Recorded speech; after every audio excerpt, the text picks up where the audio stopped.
ہم نے تو طب یونانی کو اس لیے یونانی آج تک کہا کہ یونان میں اس کا اقتدار کا سورج طلوع ہوا تھا، اور یارو انہوں نے تو ہماری کتابوں کو اپنے ناموں سے شائع کر دیا۔ آپ کو اس ڈیٹیل میں جانے کی ضرورت نہیں، ماشاءاللہ آپ سارے پڑھے لکھے ہیں۔ ابن سینا نے اگر پرانی کتابوں کے حوالے دیتے ہوئے جالینوس، ارسطو، سقراط بتایا کہ رطوبات قریبات الانعقاد وہ ہوتی ہیں جو عضو بننے کو تیار ہوتی ہیں، تو ریسیپٹرز کا تصور دیا۔ آج ہم ریسیپٹرز کو ریسیپٹر تو پڑھتے ہیں لیکن رطوبات قریبات الانعقاد نہیں کہتے۔ ہماری ٹرمینالوجی کو تبدیل کر کے بات وہی رہنے دی اور بات اپنے نام لگا دی، اور مجھے لگ رہا ہے کہ اگر ہماری یہ محفلیں اسی طرح جمتی رہیں، ہمارے ادارے اسی طرح طبیب ثبوت پیدا کرتے رہے، تو وہ وقت دور نہیں ہے کہ جب ہم ان ٹرمینالوجی کو اپنے لیے استعمال کریں گے۔ میں منتظمین کو مبارکباد دیتا ہوں اس کامیاب فنکشن پر۔ کچھ نظریاتی باتیں ہوتی ہیں اور کچھ احتمالاتی باتیں ہوتی ہیں، کچھ مشاہدات ہوتے ہیں اور تصورات ہوتے ہیں۔ ہم راستے میں بھی یہی بحث کرتے آ رہے تھے کہ نظریہ کوئی معمولی چیز نہیں ہوتی، لیکن دیکھیے سن فکرت میں یہ نظریہ کہاں سے آیا؟ آپ نے کشتہ سازی کی تاریخ کو تو ضرور جانا ہوگا، ضرور پڑھا ہوگا۔ اگر اس دھرتی کے اندر وہ سپوت جنہوں نے اس کائنات کی معدنیات کو انسانی استعمال میں لانے کا سب سے پہلا احساس دلایا تو وہ ایک مسلمان طبیب تھا۔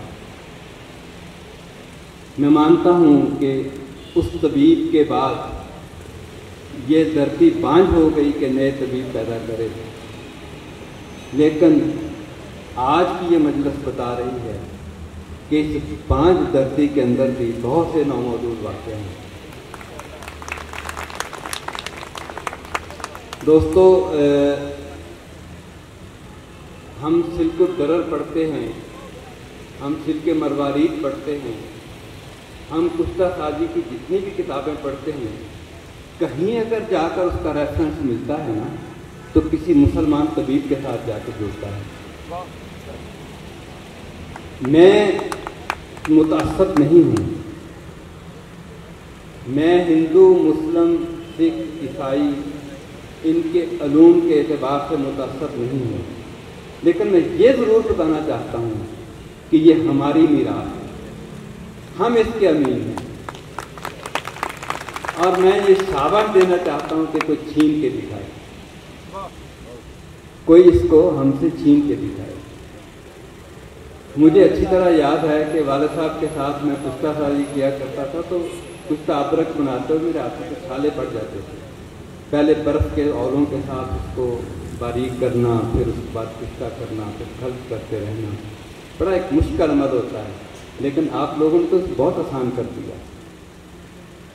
اور اب تو کیمیاوی کشتوں کو میں ذکر نہیں کر رہا، اب تو کشتوں کے تیاری کے لیے یوں لگتا ہے کہ اللہ تعالیٰ نے توانائی کے خزانے کھول دیے، سوئی گیس آ گئی اور بہت سی سہولیات آ گئی، اور ہم نے یہ سیکھ لیا کہ کس طریقے سے ہم حرارت کو منقبض کر کے اپنی کشتہ سازی میں استعمال کر سکتے ہیں۔ لیکن کبھی ان لوگوں کا سوچا کہ جو جگہ کھودتے تھے اس میں پوپلے رکھتے تھے، اس میں کجیاں رکھتے تھے اور کشتہ کیا کرتے تھے، ان لوگوں کی ہمت کو آج بھی داد دینے کو دل کرتا ہے۔ ہمارے جسم میں جتنی بھی توانائی ہے، دیکھیں ہمارے جسم میں جتنی بھی توانائی ہے، اس کا اگر مرکز و محور آپ جاننا چاہتے ہیں، میں تھوڑی علمی گفتگو کرنے لگا ہوں، معائنہ کیجیے گا، یہ بہت ضروری بات ہے جو میں آپ کو کہنے لگا ہوں، اس لیے توجہ دیجیے گا۔ ہمارے جسم میں جتنی بھی توانائی ہے اور جتنی بھی قوت ہے، اس قوت کے اوپر اعصاب کے نیوران کی طاقت حکمرانی کرتی ہے. نیوران کی طاقت حکمرانی کرتی ہے. یہ نیوران کس کے تحت کام کرتے ہیں؟ دوستو، اگر آپ کو فزیالوجی کا ابتدائی علم بھی ہے تو آپ جانتے ہیں الیکٹرولائٹس ان کو چلاتے ہیں. اور الیکٹرولائٹس کیا ہیں؟ کیلشیم، پوٹاشیم، یا یہ کشتے ہی تو ہیں. تمام معدنیات اور معدنی اشیاء جو اس کائنات میں وجود پذیر ہیں ان میں سے کوئی بھی ایسی نہیں جو انسان کے جسم میں نہ ہو. ہم اس کو پورا کر دیتے ہیں، انسان ٹھیک ہو جاتا ہے. ان کی کمی کو مکمل کر دیتے ہیں تو انسان مکمل ہو جاتا ہے. مکمل ہو جاتا ہے تو صحت مند ہو جاتا ہے. ابن سینا نے کیا کہا تھا؟ بڑی خوبصورت بات. ابن سینا نے یہ کہا تھا، ایک طبیب کا کام نہیں کہ وہ بیمار کو دوائیوں کے پیچھے لگا دے. یہ تمہاری ٹیبلٹ ہے شوگر کی اور ساری عمر کھانی ہے. کھانا کھاؤ نہ کھاؤ اس کو ضرور خریدنے فارمیسی جاؤ گے. یہ تمہاری بلڈ پریشر کی دوا ہے اور ساری عمر کھانی ہے. ابن سینا نے کہا کہ وہ طبیب جو مریض کو دوائیوں کے پیچھے لگا دیتا ہے وہ طبیب نہیں ہے، وہ تاجر ہے. طبیب کا کام یہ ہے کہ وہ مریض کو ٹھیک کرے. طبیب کا کام کیا ہے؟ وہ مریض کو ٹھیک کرے. جب مریض ٹھیک ہو جائے گا بیماریاں خود ٹھیک ہو جائیں گی. مریض ٹھیک کیسے ہوتا ہے؟ مریض ٹھیک کیسے ہوتا ہے؟ مریض ٹھیک تب ہوتا ہے جب اس کی قوتیں ٹھیک ہوتی ہیں. قوتیں کب ٹھیک ہوتی ہیں؟ تب ٹھیک ہوتی ہیں جب اس کے الیکٹرولائٹ بیلنس مکمل ہوتے ہیں اور بیلنس ہو جاتے ہیں. وہ کب مکمل ہوتے ہیں؟ جب آپ کشتہ کھا لیتے ہیں. یہ آئرن، پوٹاشیم، سوڈیم، یہ سب کچھ ہی تو ہوتا ہے اس میں. اور یقین جانیے کہ اس کائنات کو جس طرح پیدا کیا گیا ہے اس کا نام ہے ضد. اس کا نام کیا ہے؟ ضد. اللہ تعالیٰ نے آدم علیہ السلام کو جب زمین پہ بھیجا تو ہمیں قرآن مجید بتاتے ہیں کہ کیا کہا. آپ نے فرمایا، اللہ تعالیٰ نے آدم علیہ السلام کو فرمایا، بعضکم لبعض عدو ولکم فی الارض مستقر ومتاع الی حین. تمہارا بعض کا دشمن ہوگا. اور ہم کیا کرتے ہیں؟ ہم ایک دھات کو دوسری دھات سے یا ملا دیتے ہیں مجانفہ قوت کے تحت یا بکھیر دیتے ہیں مخالفہ قوت کے تحت، اور اس قابل کر دیتے ہیں کہ وہ انسانی جسم میں جا کر انسانی جسم کا حصہ بن سکے. آج جو کہتے ہیں کہ کشتے گردوں کو تباہ و برباد کرتے ہیں، مجھے اس فلسفے کی سمجھ نہیں آئی. اگر فولاد کا کشتہ گردوں کو برباد کرتا ہے تو سیب کھاتے ہی بندے کو پھڑک جانا چاہیے. بھئی سیب میں بھی تو فولاد ہے نا. اور ہم کیا کرتے ہیں کشتوں کے ذریعے سے؟ ہم بھی تو یہی کرتے ہیں کہ کشتوں کو اس قابل کر دیتے ہیں کہ وہ جزو بدن بن سکیں، مختلف جڑی بوٹیوں کے ساتھ، ان کے پانیوں کے ساتھ اور مختلف انواع و اقسام کی اشیاء کے ساتھ. ہم ان کے اندر اتنی سپیس پیدا کر دیتے ہیں، اتنی سپیس پیدا کر دیتے ہیں کہ ان کی ٹاکسیسٹی ختم ہو کے رہ جاتی ہے. اب یہ ہمارے تحقیقاتی اداروں کا کام ہے کہ وہ یہ غور کریں کہ اس کا پارٹیکل کا سائز کیا ہے، کیا یہ نیفرون کا حصہ بن سکتا ہے کہ نہیں بن سکتا، اس کے معیارات کیا ہوں گے. اور دوستو اب تو جتنے بھی ایلوپیتھک کی وہ دوائیاں جو جسم کی طاقت کے لیے صرف ہوتے ہیں سب میں کشتے ہوتے ہیں. آپ سینٹرم کو دیکھ لیں، مختلف ادویات ساز ادارے سے یاد کرتے ہیں، ان سب میں کشتہ جاتے ہیں.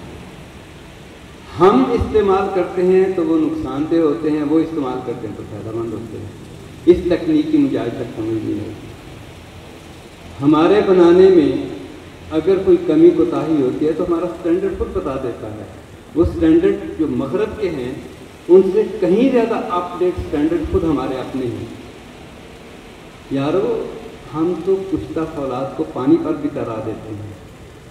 وہ سوئی ترا نہیں سکتے, ہم کشتہ ترا دیتے ہیں.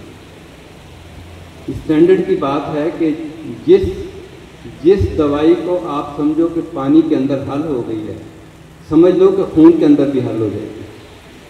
اور کشتہ تو بنتا ہی تب ہے, کشتہ تو بنتا ہی تب ہے جب وہ جڑی بوٹی میں حل ہو جاتا ہے, اس کے پانی میں حل ہو جاتا ہے. بڑی چھوٹی چھوٹی چیزیں ہیں اور اصولی چیزیں ہیں. ہم طبیعت کے قوانین کو اپنے ہاتھ میں نہیں لیتے. ایلوپیتھک لے لیتی ہے. یہ کیا کمال ہوا کہ گردہ خراب ہے تو گردہ نکال دو. ہم وہ لوگ ہیں, ہم اس دنیا کے وہ قیمتی لوگ ہیں. یار اپنے لیے تو کلیپنگ کر رہے ہیں. ہم اس دنیا کے, ہم اس کائنات کے وہ قیمتی لوگ ہیں کہ جو طبیعت سے ہٹ کے نہیں چلتے. امام جراح کیا کہنا تھا ان کا؟ انہوں نے کہا کہ جو پتے کی پتھری کے لیے آپریشن کر کے اسے جسم سے نکال دے وہ اچھا سرجن نہیں ہے. اچھا سرجن وہ ہے جو چاک بھی کرے اور پتے کے اوپر دوائی ڈال کے پتھری کو تحلیل کرے اور پھر بند کر دے. دوستو, ہم جس علم کے امین ہیں, ہم جس فن کے امین ہیں, ہم جس تجربہ گاہ کے امین ہیں, وہ نوع انسانی کی بہت بڑی ضرورت ہے. آج اگر کوئی اس کو تسلیم کرے نہ کرے اس سے کوئی فرق نہیں پڑتا, لیکن لوٹ کے وہ ہماری طرف آ رہے ہیں. اور حقیقت یہ ہے کہ طبیعتی قوانین خود اتنے مضبوط ہوتے ہیں کہ وہ اپنے آپ کو خود بنوا لیتے ہیں. اور وہ وقت آ چکا ہے.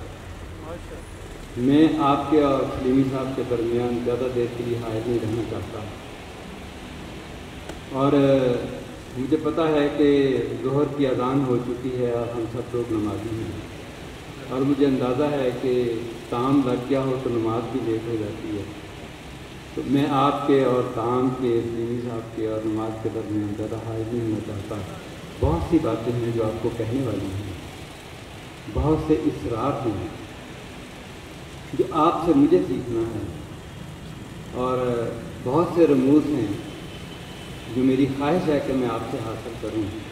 لیکن وقت کی زنجیریں اتنی تنگ ہیں کہ وہ میری زبان پہ آ گئی ہیں, اور میں آپ سے اس دعا کے ساتھ رخصت لے رہا ہوں جو طبی مجلس کی دعا ہمیں ہمارے پیغمبر نے سکھائی ہے. سبحانک اللہم ربنا و بحمدک اشہد ان لا الہ الا انت استغفرک و اتوب الیک.